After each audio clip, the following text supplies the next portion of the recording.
অসমৰ শিল্পীসকল স্বাৰৰ বাচ্চা হয় ঠিকেই শুনিছে আপোনালোকে অসমৰ প্ৰত্যেকজন শিল্পীয়েই স্বাৰৰ বাচ্চা আচলতে অসমৰ শিল্পীসকলক স্বাৰৰ বাচ্চা বুলি মই কোৱা নাই হেয়া কৈছে এজন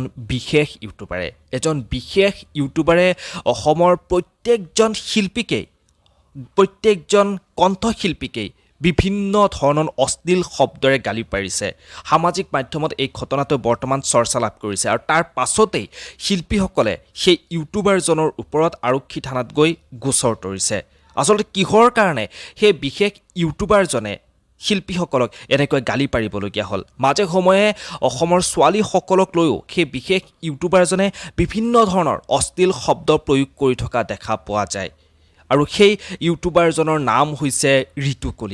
ঋতু কলিতাই এইবাৰ অসমৰ শিল্পীসকলক নানান ধৰণৰ অশ্লীল শব্দৰে গালি গালাজ কৰিছে আৰু তাৰ মেইন কাৰণটো হৈ পৰিছে বৰ্তমান সময়ত যিহেতু বিহুৰ এই সময়খিনিতেই অসমৰ প্ৰত্যেকজন শিল্পীয়ে ব্যস্ত হৈ থাকে আখৰা কৰাত তেওঁলোকে ৰাইজৰ ওচৰত গৈ কিদৰে ৰাইজক আমোদ দিব কিদৰে সুন্দৰকৈ সংগীতানুষ্ঠানখন তেওঁলোকে পৰিৱেশন কৰিব তাৰ বাবে প্ৰত্যেকজন শিল্পীয়ে ব্যস্ত হৈ থাকে আৰু তেওঁলোকে ব্যস্ত হৈ থকা এই সময়খিনিতে তেওঁলোকৰ তেওঁলোকে যি মাননীত গীতবোৰ পৰিৱেশন কৰিব তাৰ এখন লিষ্ট ওলায় আৰু যেতিয়া সেই লিষ্টখন ওলাই পৰিছে লিষ্টখন ওলাই পৰাৰ পিছতেই ঋতু কলিতাই তেওঁৰ মনৰ ক্ষোভবোৰ তেওঁৰ মনৰ কথাবোৰ ইতিমধ্যে ছ'চিয়েল মিডিয়াত তেওঁ কৈছে হাতত তেওঁ মদ খায় তেওঁ সুস্থ মগজুৰে নাথাকি তেওঁ মদ খাই তেওঁ বিভিন্ন ধৰণৰ অশ্লীল শব্দৰে শিল্পীসকলে গালি গালাজ কৰিছে তেওঁলোকৰ মাননীৰ লিষ্টখন দেখা পায় তেওঁ ঋতু কলিতাই কৈছে যে শিল্পীসকলে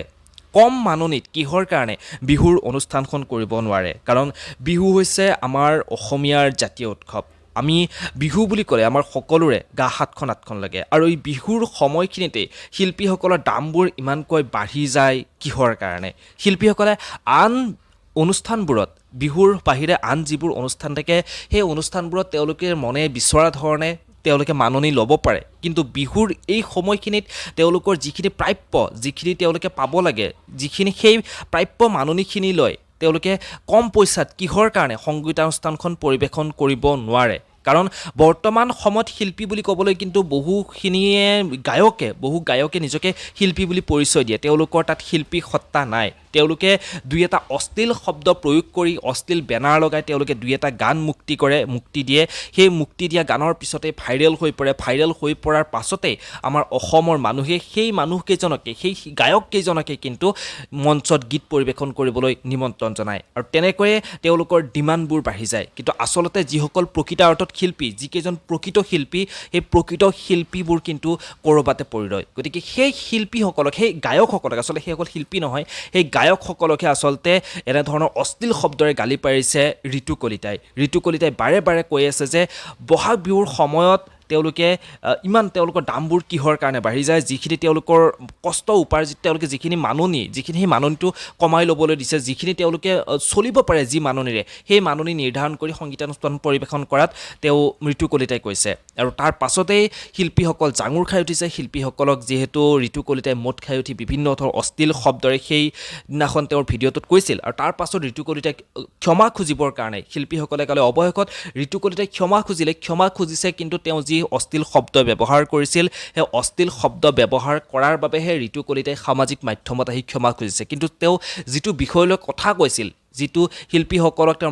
তেওঁলোকৰ মাননিবোৰ কমাই দিয়াৰ ক্ষেত্ৰত যি কথা তেওঁ সামাজিক মাধ্যমৰ জৰিয়তে কৈছে সেই বিষয়লৈ তেওঁ কেতিয়াও ক্ষমা নোখোজো বুলি তেওঁ কৈছে দৰকাৰ হ'লে তাৰ বাবে কোনোবাই যদি আইনী ব্যৱস্থা লয় যদি তেওঁ জেলৰ ভাত খাবলগীয়া হয় তেতিয়াহ'লে ঋতু কলিতাই জেলৰ ভাত খাবৰ কাৰণে সাজু আছে কিন্তু কেতিয়াও ঋতু কলিতাই সেইটো বিষয়লৈ ক্ষমা নোখোজে সেইদিনাখন তেওঁ যিহেতু মদ্যপান কৰি আছিল আৰু সুস্থ মগজুত নাছিল সেইবাবে অশ্লীল শব্দ তেওঁ সেই ভিডিঅ'টোত ব্যৱহাৰ কৰিছিল তাৰ বাবে ঋতু কলিতাই ইতিমধ্যে সামাজিক মাধ্যমত আহি ক্ষমা বিচাৰিছে তাৰ পাছতে শিল্পীসকলে যিহেতু তেওঁ মৰাণত গুৱাহাটীত যিসকল সকলো শিল্পীয়ে ইতিমধ্যে ঋতু কলিতাৰ ওপৰত আৰক্ষী থানাই গোচৰ তৰিছে বাকী পিছৰ সময়খিনিত কি হয় ঋতু কলিতাৰ ওপৰত কেনেকুৱা ধৰণৰ একশ্যন লোৱা হয় সেয়া আপোনালোকে পিছৰ সময়খিনিত গম পাব কিন্তু ঋতু কলিতাই যিখিনি কথা কৈছে সামাজিক মাধ্যমৰ জৰিয়তে ঋতু কলিতাই মনৰ কথাবোৰ যিধৰণে কৈছে সেই কথাখিনি কিন্তু এক প্ৰকাৰ নুই কৰিব নোৱাৰি সেই কথাখিনিও কিন্তু ক'ৰবাত সত্য কাৰণ পাপত গজা বহু গায়ক গায়িকাই বৰ্তমান সময়তে তেওঁলোকৰ নিজৰ ডিমাণ্ডবোৰ বঢ়াই লয় আৰু সেই গায়ক গায়িকাসকলকে কিন্তু আমাৰ সকলোৱে তেওঁলোকৰ মঞ্চ অনুষ্ঠান চাবলৈ